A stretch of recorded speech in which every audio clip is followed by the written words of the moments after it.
Olá pessoal, eu sou o Petiano Frederico Souza e essa é a primeira aula de Física para o Enem do grupo PET Elétrica. Nessa aula eu vou introduzir e falar sobre alguns conceitos básicos de física que serão usados para trabalhar a cinemática. Muito bem, para começarmos, o que é cinemática? Cinemática é o estudo do movimento dos corpos, sem se preocupar com suas causas. Isso quer dizer que nas aulas de cinemática iremos nos preocupar apenas quando o corpo tiver iniciado o movimento. Tudo que ocorrer antes do movimento não será abordado nessas aulas. Antes de falarmos um pouco mais sobre as propriedades do movimento, precisamos falar sobre os tipos de corpo que estarão presentes nos nossos problemas. Ponto material. Ponto material, ou partícula, é o corpo no qual as dimensões não interferem na análise do problema. Analogamente, temos o corpo extenso, que é o corpo no qual as dimensões interferem na análise física do problema. Esse tipo de classificação dos corpos depende apenas do tipo de problema que queremos estudar.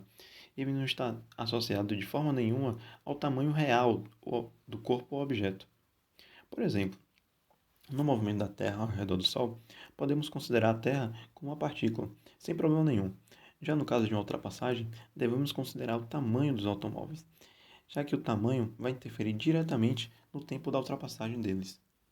O tamanho do carro é insignificante quando comparado ao tamanho da Terra, mas nessas situações, o tamanho do carro tem maior importância do que o tamanho da Terra, logo devemos considerá-lo.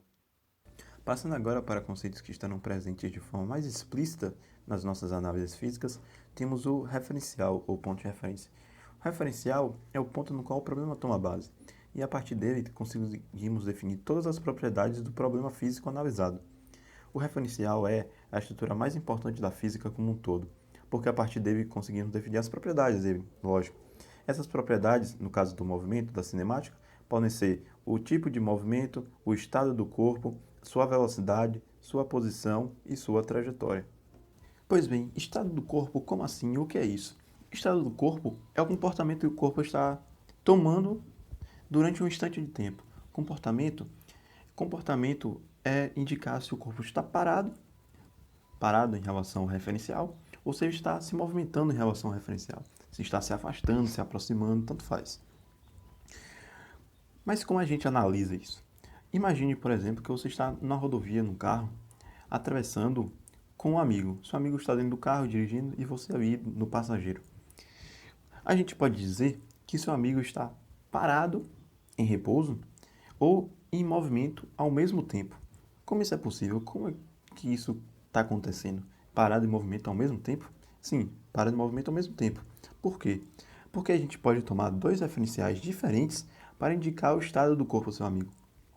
Se tomarmos como, por exemplo, o referencial você que está do lado dele no passageiro, então seu amigo vai estar em repouso parado, porque vocês estão parados em relação a vocês. Seu amigo está parado em relação a você, que é o referencial. Mas se tomarmos como, por exemplo, o referencial uma pessoa que está do lado de fora do carro, ou uma árvore, uma cerca, tanto faz, seu amigo vai estar em movimento, porque ele está se afastando, se aproximando do referencial que tomamos agora, do lado de fora do carro. Então, esse referencial pode moldar o jeito que a gente analisa o problema descrito, sempre mudando as propriedades físicas do problema que a gente está analisando. Já nessa situação, a gente pode perceber quão poderoso é o referencial na análise do problema físico e quão flexíveis podem ser as propriedades do movimento em relação a esse referencial. Dessa forma, a gente pode dizer que os conceitos ou propriedades, como repouso e movimento, não serão absolutos, porque o referencial pode alterar eles como bem entender. Nesse caso, a gente já pode afirmar, dizer, que sempre vai existir um ponto em relação ao objeto no qual ele vai estar em movimento e sempre vai existir um ponto em qual ele vai estar parado e vice-versa. Continuando a falar de conceitos do movimento, temos o conceito de posição. Posição é a localização do objeto a partir do referencial. Usando essa combinação de posições, combinação de localizações que o corpo adquire durante o movimento inteiro, temos a trajetória. Como eu falei anteriormente, o referencial define todas as propriedades do movimento. O mesmo vale quando falamos de trajetória. Tomemos como, por exemplo, uma caixa sendo lançada de um avião. Se tomarmos como ponto de referência uma pessoa no solo, a trajetória dessa caixa durante a queda será de um arco de parábola como na figura. Mas caso tomemos o referencial, o piloto que está dentro do helicóptero, a trajetória de queda dessa caixa será uma linha reta. Por quê? Porque para o piloto, a única posição que varia é a posição vertical da caixa. Enquanto para a pessoa no solo, as posições vertical e horizontal da caixa variam no instante de tempo. Outro conceito que também depende da posição é o conceito de deslocamento. Assim como a trajetória, o deslocamento depende do referencial. Mais diferente da trajetória, que é o conjunto de todas as posições adquiridas pelo objeto, o deslocamento depende apenas da primeira e da última posição do movimento, fazendo com que o deslocamento não seja equivalente à trajetória na maioria dos casos. Um jeito de ilustrar essa diferença é a imagem a seguir. Nessa imagem temos dois movimentos ocorrendo, do ponto A para o ponto B. A trajetória em verde apresenta a maior distância percorrida em relação à trajetória em vermelho. Entretanto, seus deslocamentos são iguais, já que ambas partilham dos mesmos pontos finais e iniciais do movimento. Outro jeito de ver que trajetória e deslocamento são totalmente diferentes é pensar no movimento circular. O movimento de um círculo, a trajetória é, como o nome já diz, de um círculo. Mas seu deslocamento, como depende apenas do ponto inicial e do ponto final, será nula, porque o deslocamento depende dessa distância entre a primeira posição e a última posição.